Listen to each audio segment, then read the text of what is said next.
Credit Suisse की एक report आई है रिगार्डिंग टेलीकॉम सेक्टर, जिसमें भारती एयरटेल और रिलायंस इंडस्ट्रीज ये दोनों स्टॉक्स पे क्रेडिट स्विस काफी पॉजिटिव है। तो उन्होंने दो सिनारियोज वहां पे बताए हैं। तो I think it's good that कि अगर हम वो दो सिनारियोज डिस्कस कर ले। I am not putting any target price, दो उन्होंने वहां पे दिया हुआ है। जैसे कि उन्होंने दो सिनारियोज दिए हैं जिसमें तीन प्लेयर्स रह सकते हैं, जैसे कि वोडाफोन, एयरटेल एंड जियो। तो वो अगर रह गए, मतलब गवर्नमेंट की साइड से कुछ सपोर्ट आया एंड कंपनी सरवाइव कर जाती है वोडाफोन आइडिया की, फिर भी there is an upside target of around 775 rupees per share for Bharti Airtel. That was the idea, because ultimately Vodafone idea भले ही सरवाइव हो जाता है, बट द बेसिक जो बिजनेस थॉट प्रोसेस रहेगा वो ग्रोथ की जगह सर्वाइवल पे ही ज्यादा फोकस्ड रहेगा। So that could be one scenario and it will have a positive impact on Airtel and Jio. Now they are not about, मतलब Jio तो कभी भी नहीं था, and Bharti also, it's not about survival, it's all about growth now. So उस हिसाब से अगर देखा जाएगा तो 775 का टारगेट भारती एयरटेल पे दिया हुआ है। And Reliance industries I think यहीं पे स्टैग्नेट रहेगा। That's what the company is saying, majorly because it's not only about Jio, it is all about retail also, it is all about oil to chemical business also, and plus a new investment which has been announced by Reliance Industries regarding the clean energy, green energy. I think वहां पे भी काफी बड़ा investment हो सकता है। So ये three player scenario रहा, बट अगर टू प्लेयर सिनारियो रहा, then the upside for Bharti Airtel stock would be around 1020 rupees or something like that. मतलब यहां से जो प्राइस पे अभी स्टॉक ट्रेड हो रहा है 600 620 ऑड लेवल से, वहां से अराउंड 60% का अपसाइड यहां पे हो सकता है इस स्टॉक में। That's what the Credit Suisse is talking about. अब वो ठीक है, टारगेट प्राइस अलग रखिए, but what is the rational behind these things, वो हम यहाँ पे बात करते हैं। सो दो मुद्दे उन्होंने बहुत बढ़िया तरीके से वहां पे बताए हैं। First one is the market share of Bharti Airtel will grow to 40%। कितना? 40% तक मार्केट शेयर उनका जा सकता है अगर ये डिओपॉली हो जाती है। तो इट मींस वहां पे भी एक क्लियर विनर शायद जियो होता हुआ नजर आ सकता है। सो लेट्स सी, बट उनके हिसाब से 40% का मार्केट शेयर भारती एयरटेल के पास रहेगा। And we need to understand Bharti Airtel थोड़ा सा प्रीमियम नेस उन्होंने लाया है अपने में।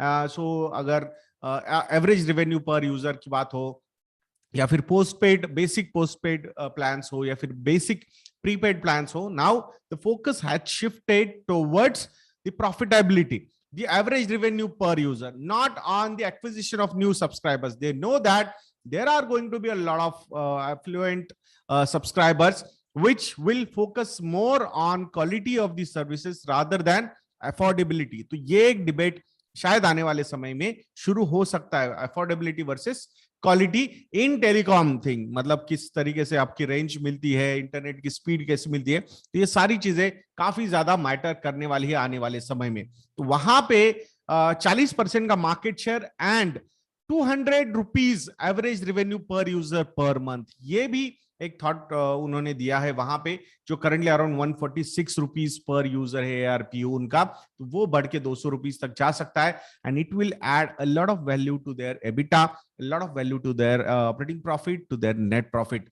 सो ये सारा सिनारियो उन्होंने वहां पे बताया है। They have given a 10% upside target for Reliance Industries also, only because of Jio, not, मतलब उन्होंने वहां पे बोला है कि जियो का एक बेनिफिट हो सकता है अगर दो प्लेयर्स का ही मार्केट यहां पे रहता है तो। सो उस हिसाब से मतलब होलिस्टिक अगर पूरा रिलायंस इंडस्ट्रीज का स्टॉक भी हम देखेंगे तो उसमें 10% का अपसाइड देने की कैपेसिटी ओनली ये दो प्लेयर की कवर अगर मतलब मार्केट रह जाता है तो वहां पे एक अच्छा बेनिफिट हो सकता है जियो को भी। तो ये दो स्टॉक अपने आपकी रडार पे रखने चाहिए, ऐसा हमें लगता है।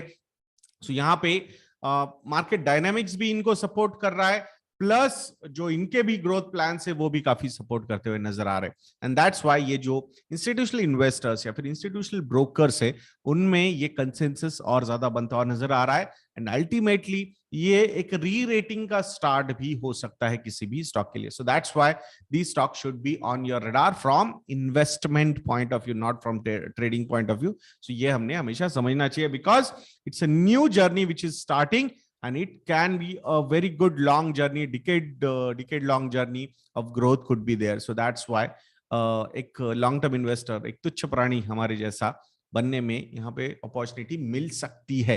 It's not a direct advice. हाँ, but if you want to have a portfolio structure कैसा होना चाहिए, कहाँ एलोकेशन होने चाहिए, तो please use promo code gold और the golden victory in athletics segment जो हमें पहली बार मिला है वो gold medal, and that's why gold ये प्रोमो कोड यूज कीजिए एंड 50% का डिस्काउंट आपको 3 साल का अगर आप मॉडल पोर्टफोलियो सब्सक्राइब करते हो तो आपको वहां पे मिलेगा. मैं आशा करूंगा आप investindia.in को जरूर विजिट करेंगे और हमारे research products readymade model portfolios को सब्सक्राइब करोगे. तो ऐसे वीडियोस के लिए चैनल पे बने रहिए, वीडियो को लाइक करना, शेयर करना, चैनल को सब्सक्राइब करना मत भूलना दोस्तों. नेक्स्ट वीडियो में मिलते हैं.